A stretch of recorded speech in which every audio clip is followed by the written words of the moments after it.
Guys, 10 tips para di kayo mag-away ng pinsan mo. The finale tips video. Wait, magbabalik ako. Tip number 1. Huwag ka unang mananakit. Yan. Kung una ka mananakit, hindi kayo magkakakasundo. Sabi nga nila, pag sinaktan ka, saktan mo rin. Basta, huwag ka manguna. Kasi pag nanguna ka, tutuloy-tuloy na yan. Kaya para sa inyo mga bata, huwag kayo manguna. Pag sinaktan kayo, saktan. Pag asahan. Pag sakitan. Tip number 2, itago ang gamit mo. Yan. Pag di kayo mag-away, itago mo yung gamit mo na kinigigiliwan niya o yung gusto yung bawa.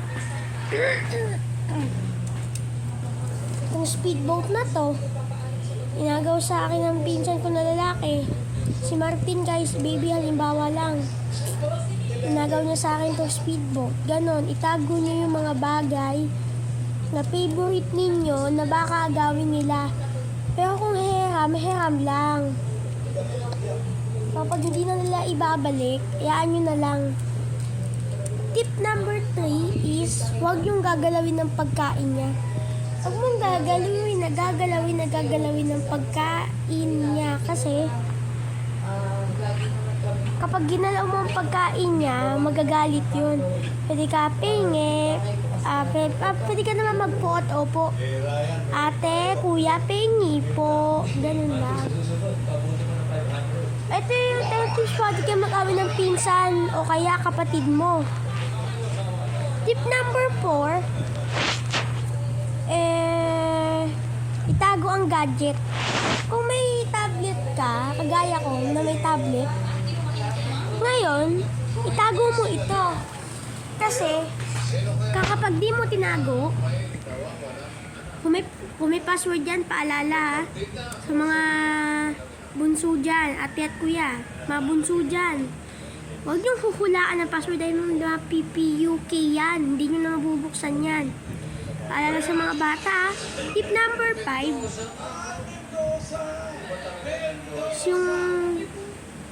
is yung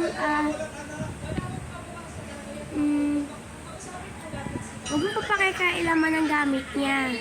Huwag mo pakikialaman ng gamit niya. Sabi ko, gamit mo, hindi niya pwede pakialaman. Pero, hiram lang. Pwede ka rin naman makisuyo. Ate, kuya, peram nga po ng ballpen. Ate, kuya, peram nga po ng lapis. Ganun lang.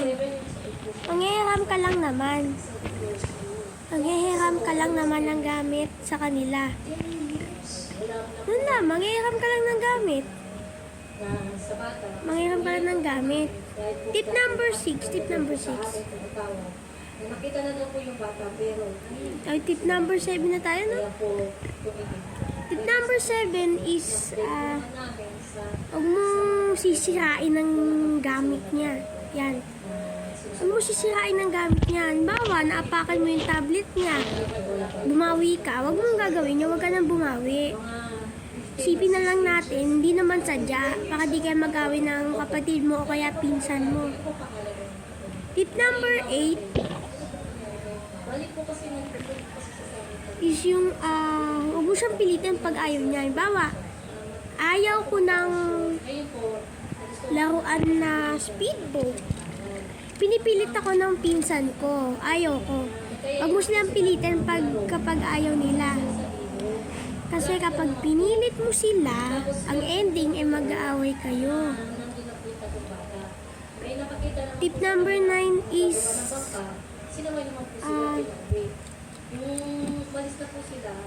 huwag mo na siyang pansinin yan. Pag nang aasar, huwag mo na siyang pansinin. Lumayo ka na lang. Ganun na lang, lumayo ka na lang. O kaya, hayaan mo na lang siya kapag siya kinakausap, huwag ka na sumabat. O kapag di ka kinakausap, huwag ka na sumabat. Parang sa mga matatanda lang din. Huwag ka sasabat kung di ka naman kinakausap. Parang ganun siya. Hindi kasi pwede sa mga bata na ganun. Na yung dapat, gusto mo. Tip number 9 na tayo, no? Babalik ako. Commercial muna. Ay, teka lang pala. Bago pala to, etong aircon na to ay kinabit ni Aircon King. Hashtag Aircon King dyan. Hashtag Aircon King. Dito na sa Facebook page, Aircon King. Ilalagay ko sa description yung link. Aircon King, ipala nyo sa TikTok, sa Facebook. Tip number 10, but not the least. Yung, wag. Magbabalik ako.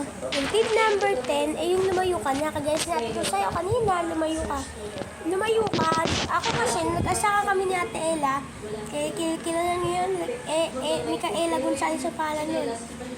Siya yung klase ng pinsan na di-angel talaga. Kaya lumayo ako, sumakay ako sa kotse. Ganun na lang gawin nyo. Kaya pag may pwesto na malayo sa kanya, pumesto kayo doon.